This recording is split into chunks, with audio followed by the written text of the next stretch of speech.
Welcome back. We continue our in-depth look at post-traumatic stress disorder and first responders this morning. The first step to identifying or treating the mental health condition can be the hardest, starting the conversation. 17's Tabitha Mills shares what leading experts in the field suggest when it comes to breaking the silence. Tab. Good morning again, Maddie and Alex. It can be hard and you may not know what to say or how to react, but it's the first step to mental wellness. Fire department, what's the address of your emergency? As firefighters, we don't want to disappoint. We don't want to let people down. They're labeled heroes. We're looked upon a certain way to the public. When we're called upon, we show up. We're there to solve your problem, make things better, and take care of you. We serve you. Day in and day out, their mental and physical health pay the price. We detach from our emotions and our feelings. But they're never truly detached. We're running calls all the time. It comes back with you. It stays with you. Kern County Fire Department Battalion Chief Denacio Mitchell knows the reality all too well. It's hard to come back to the station or come off that call and reintroduce back into like your human side of things, the feelings, the emotions. It was the call that tapped into his role as a father that triggered his experience with post-traumatic stress disorder. The child had been ran over. A child run over by his mother accidentally. The child had came out to say goodbye to the mom. A child that reminded him of his own.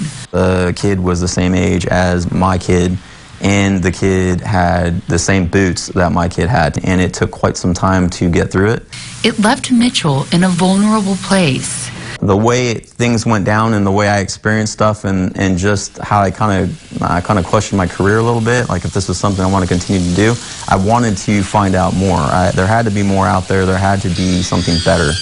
Mitchell began going back to school to earn a degree in psychology to help firefighters struggling with mental wellness.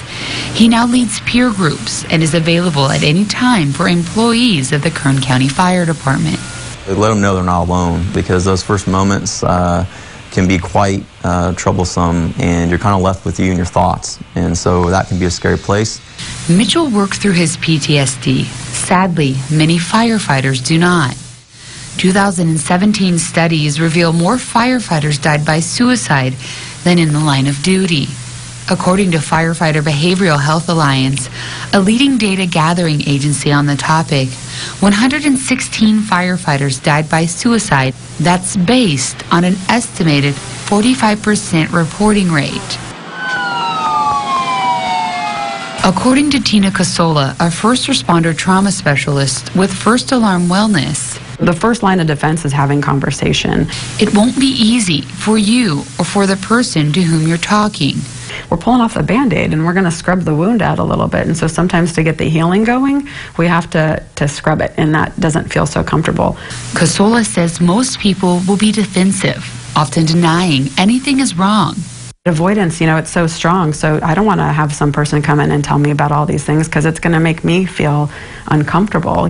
Casola recommends approaching conversations in this manner.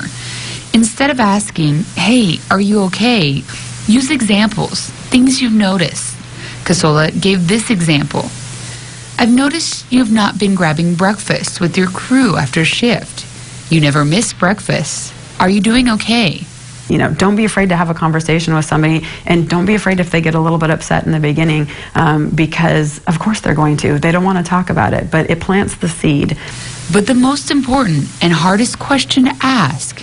People are always afraid to ask that question, are you thinking about killing yourself, which is scary.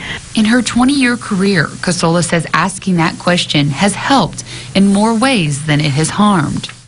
People either feel relieved that you asked the question because now they can answer it, or they're not thinking that way, which gives us some relief.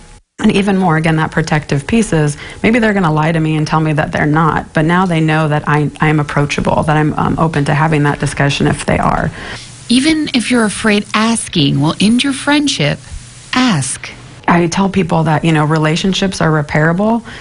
Death, which is the extreme, is not. Sadly, despite your efforts, a person may still choose to die by suicide. I don't want anybody to feel burdened with that idea that I can prevent a suicide of somebody. That's not fair to anybody as an individual. It's a complex and hard thing to deal with.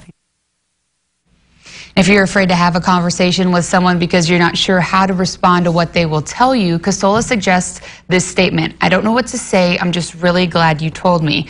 If you know a first responder who may need help, there is a self-diagnosis questionnaire as well as contact information for resources provided in our community for local first responders available on our website, kget.com. Maddie, Alex. Such an important series that you've been talking about because so many first responders need those resources. So thank you, Tabs. Absolutely, and just breaking the silence, that's the first step.